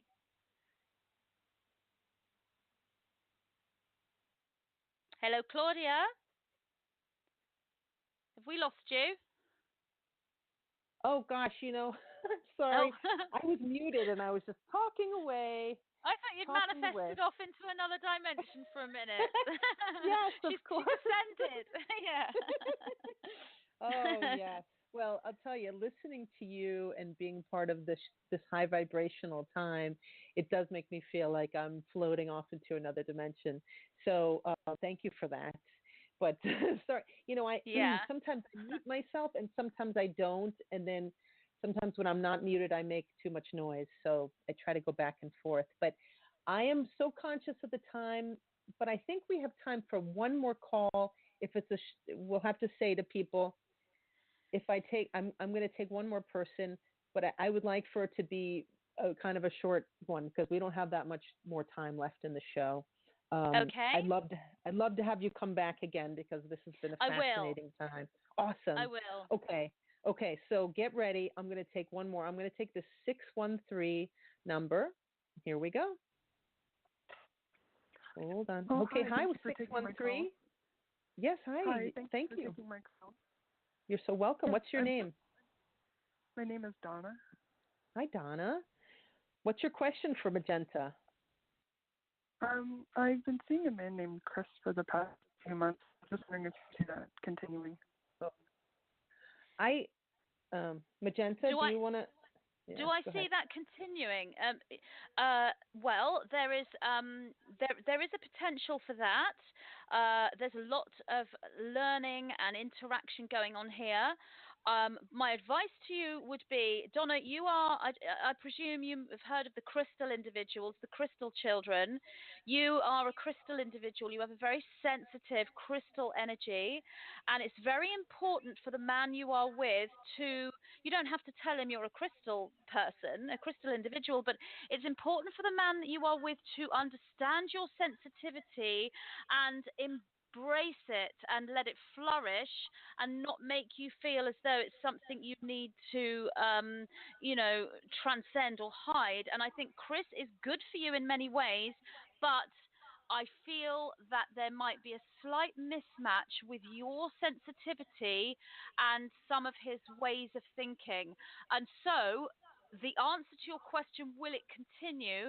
The answer is yes, if you can come together between the two of you with your deep sensitivity, and if he can support this and watch you flourish as a crystal individual, which also means you are a healer, a natural healer in whatever way that will work for you.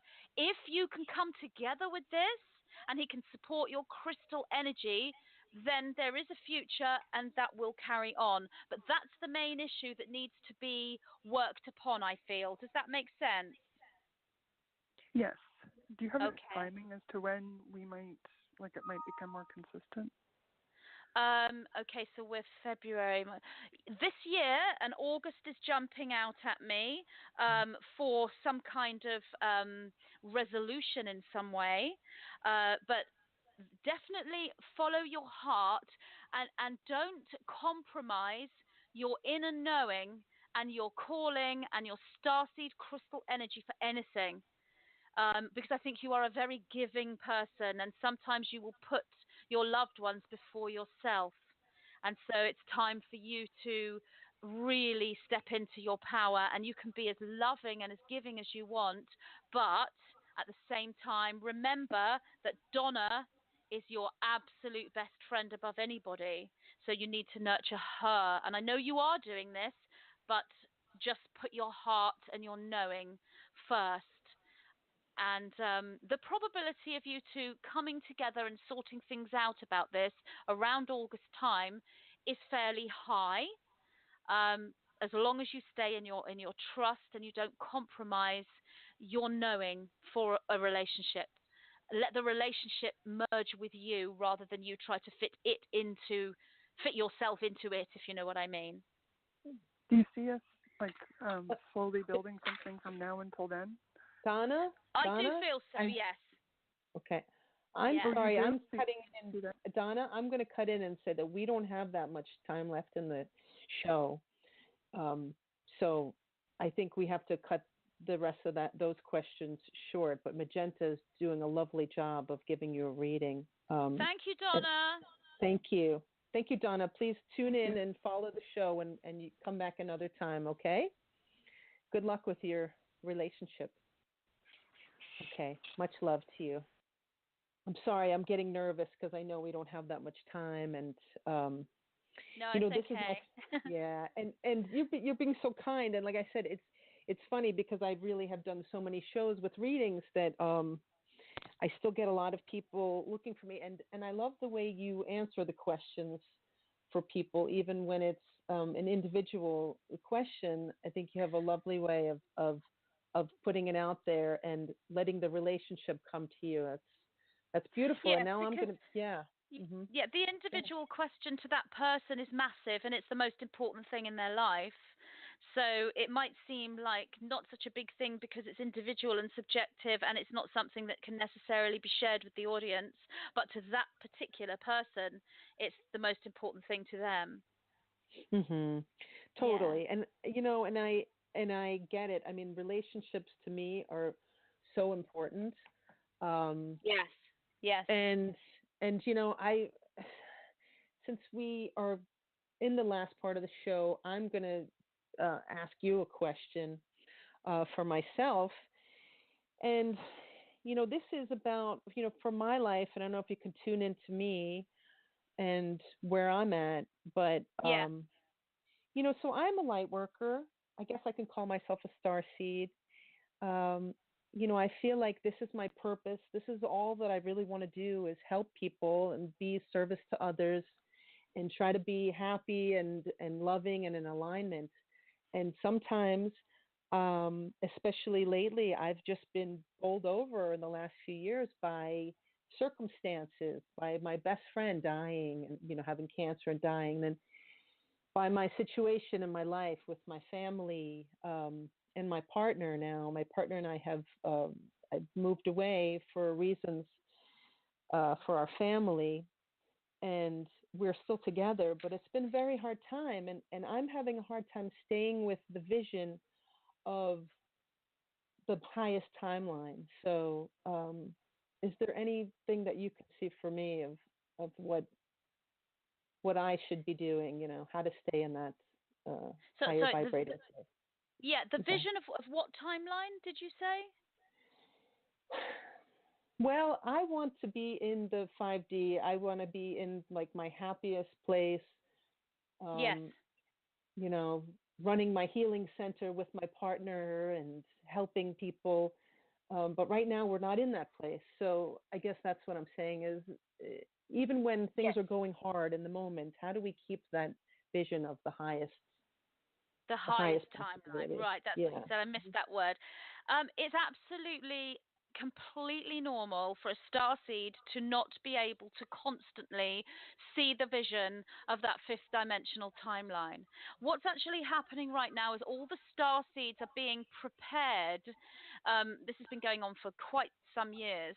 They're being prepared in the best way that they can be to give them the highest amount of tools needed for this period that we're now in and that we're literally going through, sort of literally right now, this revealing of dark shadow events and all the reactions that the people across the world will have. The starseeds are, that's why they're light workers. They're there to assist everyone. And so there are lots of challenges coming to these starseeds and have been to challenge any area within that individual that needs to be worked with, to be balanced. I mean, we are a never-ending, evolving being as a human being. So you've had all these issues occur with you, but you are standing within a fifth-dimensional energy. You are there. You don't have to be completely focused on that 5D energy all the time and constantly holding on to that timeline. You are in that. You are doing that. Right now, you are in alignment with your path. There are other things as well that are around you as well as you doing the shows, but you are on your path. You are in alignment, and it's just going to continue. And there are many, many good things. But this that you're feeling, all the starseeds are getting this too, where there are these challenges coming in as well, and you think, my goodness me, how do I hold on to this higher timeline when this keeps happening? It's 3D and 5D integration is what's happening with you and with all the starseeds. So I'm sorry, I can't go. I'm looking at the time too, and I'm thinking I could answer that question for so much longer, but that's a quick answer for you. That's beautiful, and you're doing a fantastic job, and so that's exactly what I needed to hear. I actually didn't even think I would come in with that question, but once I realized that the individual, we're all one, and my question probably does stand for others too. So yes, it will do. Yeah, that makes me feel very good. So. It stands for me. It stands for me as well. I'm going through the same thing. We all are. Oh, really? It's integration. Remember that word, integration, because that's the key to all of this. As you said that, I mean, it makes me think about one of the people that I really work with a lot. A good friend of mine, his name is Franco Di Nicola. I've done a lot of shows with him, and he's one of the people that has taught me how to be neutral, or like trying to be neutral as much as possible, and also the other thing is knowing that everything that comes up is all for a purpose, and it's a colorful world that we live in. And when we meet people that are really upsetting us, or things happen that bring up feelings for us, it's just our programming Yes. that's coming up to be released, to be acknowledged and released. So I think when you say integration, that's the same process. Yes, and don't try too hard to be neutral. And I'm not discrediting what this person has said by any means. Let it flow. And if it doesn't feel right to be neutral, if you want to be negative or you want to be positive, let yourself go there and explore it. And then when you've explored it and released it, then you can come back to neutrality. But if you're like, oh, I must be neutral, then that's not the place to be. Let yourself explore where you want to go. It's okay to be negative. It's okay to be positive. This is exploration that will lead to integration. Then come back to a nice, happy, contented neutrality. That's perfect. I love it. And I'm in total agreement with you. So here we are. We've had a beautiful show together. Yes, lovely. Thank you so much, Magenta. I'd like to ask you if there is any closing statement you'd like to offer our listeners, or if there's any announcements about things coming up where you're appearing, if you'd like to let people know about that. Well, if you go on my website, magentapixie.com, and click on events, you can see the events, live shows, talks and things I'm doing. I'm talking locally. I wish I could fly to America and do lots of talks. I'd love to. But what I would say is, rather than going into things coming up globally, I would just talk about the energy now and tomorrow. This is a very, very powerful energy tomorrow with this full moon and this total lunar eclipse that we have, and this blood moon and this blue moon. It's really beautiful high energy, and it is signifying, this sort of ending, not really an ending and a beginning, because that's quite dramatic, but it's a flowing of one phase into another. So you may find that you feel, if you're in tune with the energies, you may feel that you feel like there's some kind of rebirth going on. So let yourself have a rebirth tomorrow.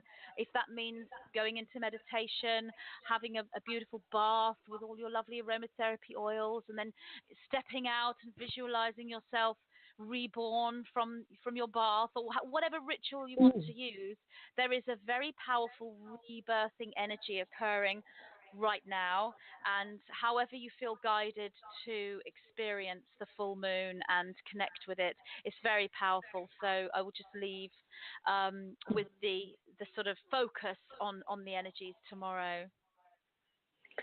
I love that. I love that idea. I wish I had a better bathtub to do that in.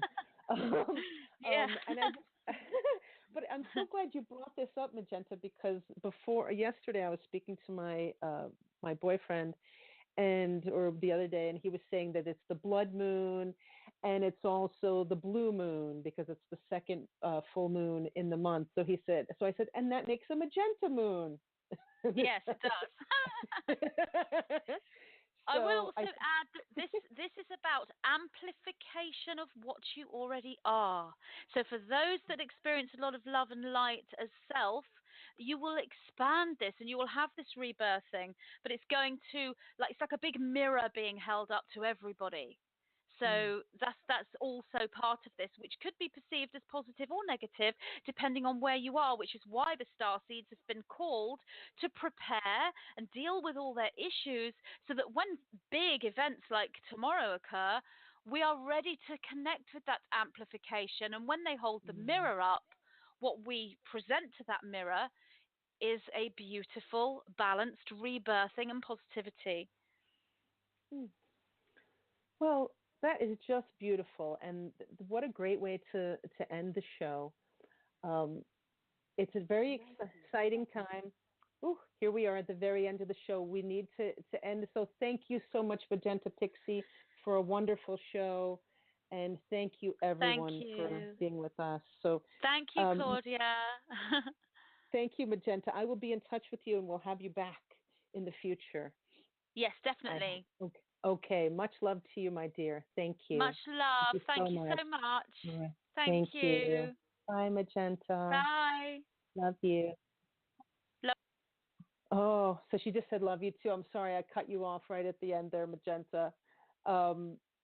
But we have to wrap it up. I used to have 3-hour shows and I got used to that. So I'm going to end it here. Thank you, everyone. Thank you to all our beautiful listeners for being with us today. Please follow Green Heart Radio if you can click the follow tab, or go to my website, which is wholeearthhealing.com. You can also look for me on Facebook. I am Claudia Helmke Miller, and friend me. Please try to send me a note so I know who you are. Okay, well, I hope you enjoyed that. That was interesting. Check out Magenta Pixie, and then also wholeearthhealing.com, the CJ Miller Show. Now I want to play you a song of Saint Theresa. She always resonated with me as a child, I think as my love for flowers. She was symbolized by the flower. So let me play that for you.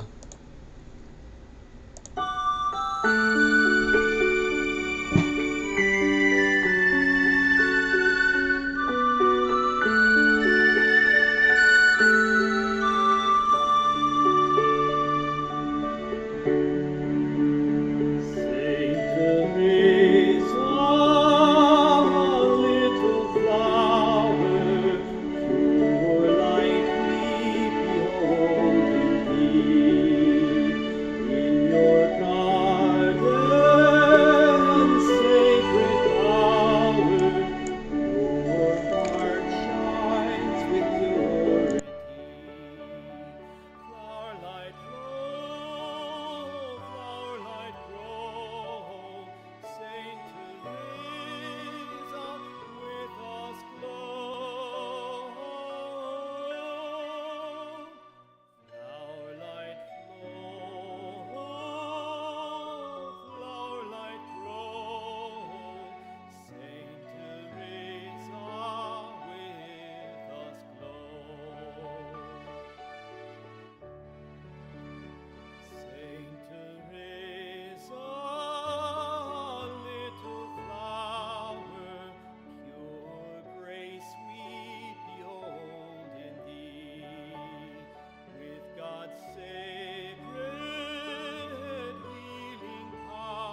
Okay, now let's play a meditation from Steve Nobel. Affirmation source, light, angel, love. A tried and tested way we can reprogram our unconscious mind with new possibilities. Affirmations can raise the level of our thinking, which in turn increases certain feel-good hormones. So we'll tap into the angelic realm. Close your eyes, relax. Let's meditate with Steve Nobel.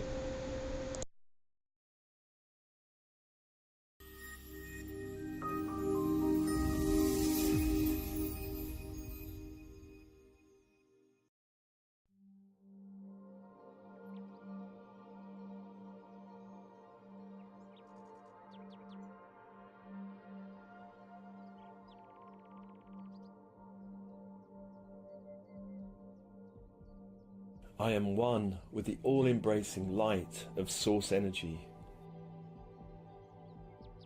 I am one with the all-embracing love of Source Light.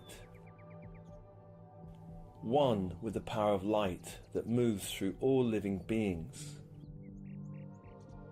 One with the power of love that moves through all life. Light, love, love, light are forces that connect, forces that heal. I am one with these forces, one with the higher light, higher love of the universe. These are forces that open and clear the way.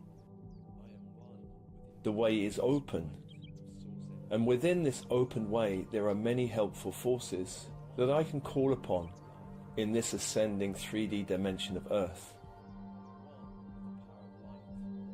Angelic forces guide and protect me from the shadows, distractions, and illusions of this world. Angels of light cleanse the way, cleanse my energy field from shadows of illusion. These shadows are part of the outgoing game of 3D separation consciousness. Now the old game of light-dark is ending. It's time to release old shadows. It's time to release all lower frequency attachments. In this light, all desire for separation dissolves. For within unity consciousness, there is no division, nothing to fear. Nothing that separates us from the heart and mind of the eternal light.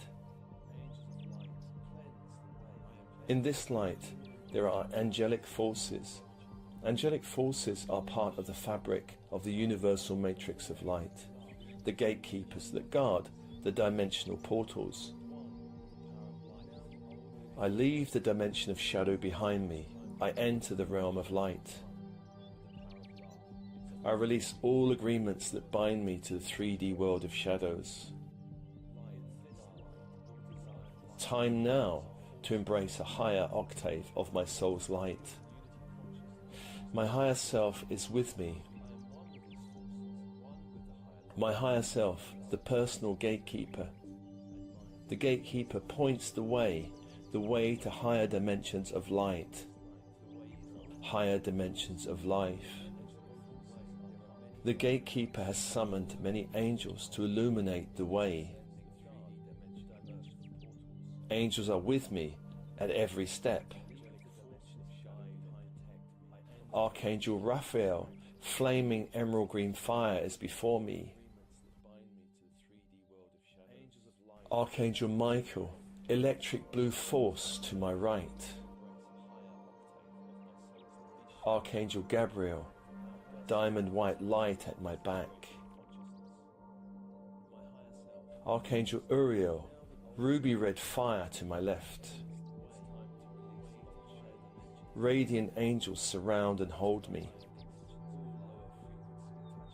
My energy fields dance in a higher octave of light, love, love, light. Above me, Metatron of the gold and white Christ grid. Below me, Sandalphon of the crystalline earth grid. The solar Gaia circuit opens within me. All my chakra centers are upgraded within this light. I open to light, I open to guidance. Angelic forces of light guide the way out of illusion. At every choice point, they point the way, they illuminate the path. Angels of ultraviolet fire cleanse my body of bone and blood. Angels of ultraviolet fire cleanse my chakra system. They cleanse every step I take in this world. They cleanse my reality. Angels of turquoise pink light radiate unconditional love. Love without condition. Love without expectation of anything in return, for love uplifts. Love heals. Love is the path. Love is the way. Love for myself. Love for my reality. Love for everyone I meet. The way is open. The way is light. The path of growth is entering a new radiant turn of the spiral.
Ultraviolet fire cleanse my body of bone and blood. Angels of ultraviolet fire cleanse my chakra system. They cleanse every step I take in this world. They cleanse my reality. Angels of turquoise pink light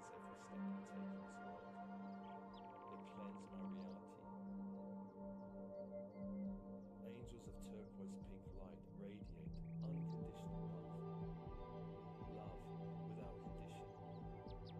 I am one with the all-embracing light of source energy. I am one with the all-embracing love of source light. One with the power of light that moves through all living beings. One with the power of love that moves through all life. Light, love, love, light are forces that connect, forces that heal. I am one with these forces, one with the higher light, higher love of the universe. These are forces that open and clear the way. The way is open, and within this open way there are many helpful forces that I can call upon in this ascending 3D dimension of Earth. Angelic forces guide and protect me from the shadows, distractions and illusions of this world. Angels of light cleanse the way, cleanse my energy field from shadows of illusion. These shadows are part of the outgoing game of 3D separation consciousness. Now the old game of light-dark is ending. It's time to release old shadows. It's time to release all lower frequency attachments. In this light, all desire for separation dissolves. For within unity consciousness, there is no division, nothing to fear. Nothing that separates us from the heart and mind of the eternal light. In this light, there are angelic forces. Angelic forces are part of the fabric of the universal matrix of light, the gatekeepers that guard the dimensional portals. I leave the dimension of shadow behind me. I enter the realm of light. I release all agreements that bind me to the 3D world of shadows. Time now to embrace a higher octave of my soul's light. My higher self is with me. My higher self, the personal gatekeeper.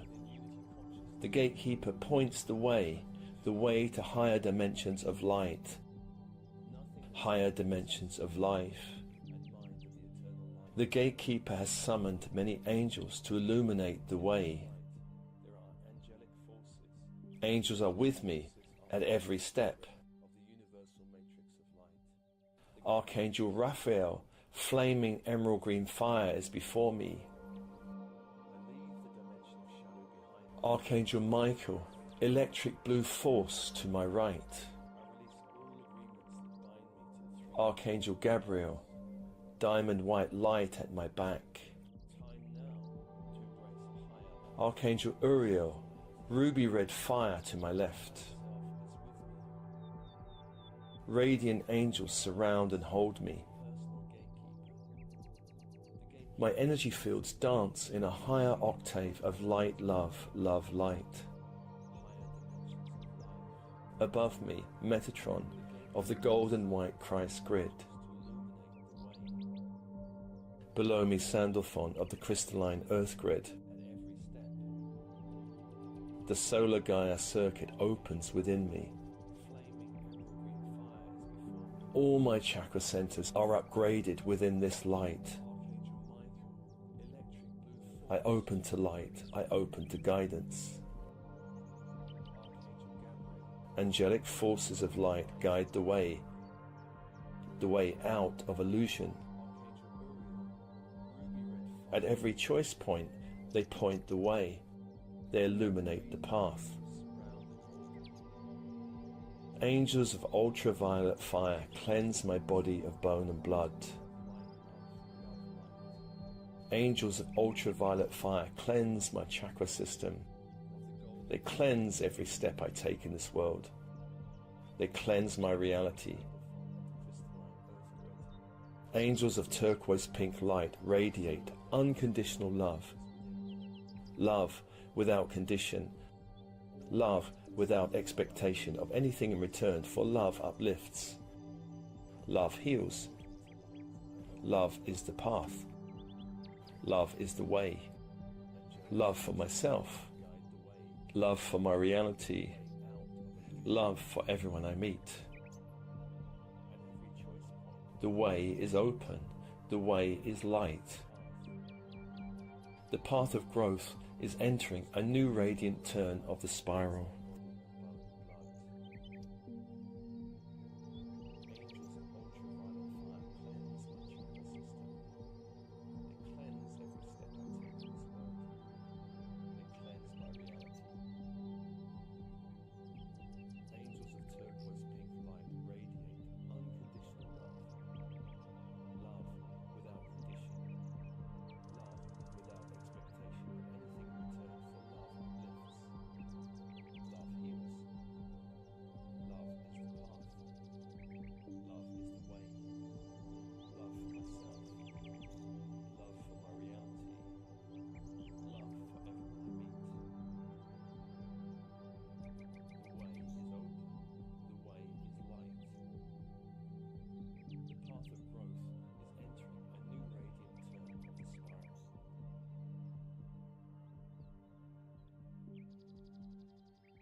Okay, that was lovely.